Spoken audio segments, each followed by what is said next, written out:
Hello students, myself Anand Rai, IIT Kharagpur alumni.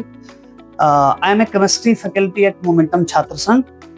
Now, in this lecture, I will tell you most important chapter in chemistry for JEE Main. तो देखिए सबसे पहले जो है अगर हम if you talk about physical chemistry में सबसे ज्यादा इंपॉर्टेंट स्कोरिंग चैप्टर है थर्मोडायनेमिक्स, जो बहुत ही अच्छे क्वेश्चन और बहुत ही सिंपल क्वेश्चन आते हैं, रिएक्शन बेस्ड क्वेश्चन आते हैं। तो थर्मोकेमिस्ट्री पे आपको सबसे ज्यादा फोकस करना है। देन इक्विलिब्रियम चैप्टर है, इक्विलिब्रियम में दोनों आ जाएगा, केमिकल और आयनिक इक्विलिब्रियम, ठीक है। और इक्विलिब्रियम पे बेस्ड ही है केमिकल काइनेटिक्स, ठीक है। तो आपको अगर 11th में देखा जाए तो थर्मोडायनेमिक्स पे ज्यादा फोकस करना है और केमिकल इक्विलिब्रियम और आयनिक इक्विलिब्रियम पे फोकस करना है। ये स्कोरिंग है, इससे बहुत सारे क्वेश्चंस आते हैं। रेडॉक्स रिएक्शन बहुत आसान है, तो आप लोग को कोई दिक्कत ही नहीं है ना। नाउ अगर हम 12वीं की बात करें तो 12वीं में केमिकल काइनेटिक्स 3 चैप्टर है, केमिकल काइनेटिक्स, सॉल्यूशन और इलेक्ट्रोकेमिस्ट्री, ठीक है।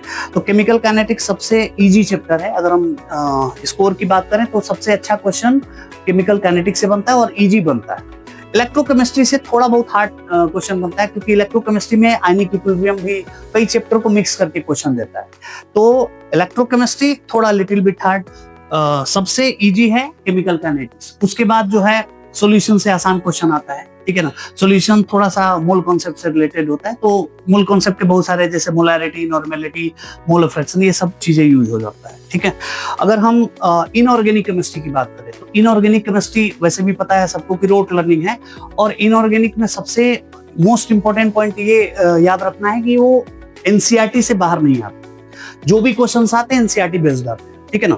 तो जैसे पी ब्लॉक हो गया, डी ब्लॉक हो गया, डीएनएफ, कोऑर्डिनेशन कंपाउंड। सबसे इंपॉर्टेंट अगर हम बात करें, हम वेटेज अगर देंगे तो कोऑर्डिनेशन कंपाउंड और केमिकल बॉन्डिंग को देंगे, क्योंकि केमिकल बॉन्डिंग से बहुत अच्छे क्वेश्चंस और थ्योरेटिकल क्वेश्चन बनते हैं, बहुत अच्छे होते हैं और इजी भी होते हैं।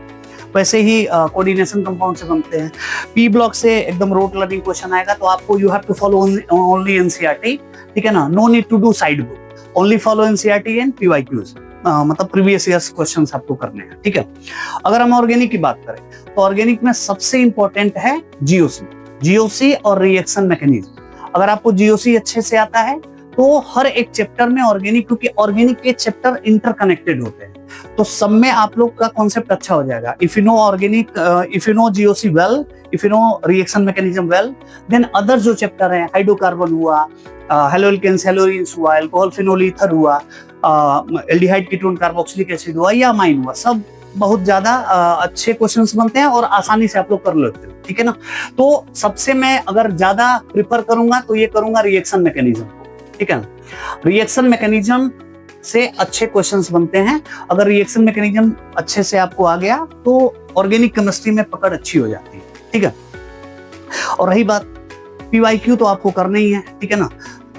स्कोरिंग की अगर हम बात करें तो 11 से हाइड्रोकार्बन से बहुत सारे क्वेश्चंस आते हैं, ठीक है ना।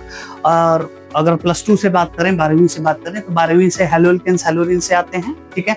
और अल्कोहल, फिनोल, ईथर, अच्छे और टफ क्वेश्चन ज्यादा बनते हैं एल्डिहाइड, कीटोन और कार्बोक्सिलिक एसिड से। वो थोड़ा सा लिटिल बिट टफ क्वेश्चन बनते हैं। जो भी क्वेश्चन आते हैं ऑर्गेनिक के और टफ अगर आएंगे तो एल्डिहाइड, कीटोन, कार्बोक्सिलिक एसिड से आएंगे, नहीं तो रेस्ट। और रही बात बायोमॉलिक्यूल, तो बायोमॉलिक्यूल भी रोट लर्निंग है। And I would like to suggest all of you that you have to follow only NCERT for the biomolecule. No need to do any side book. And PYQ is equally important. Thank you.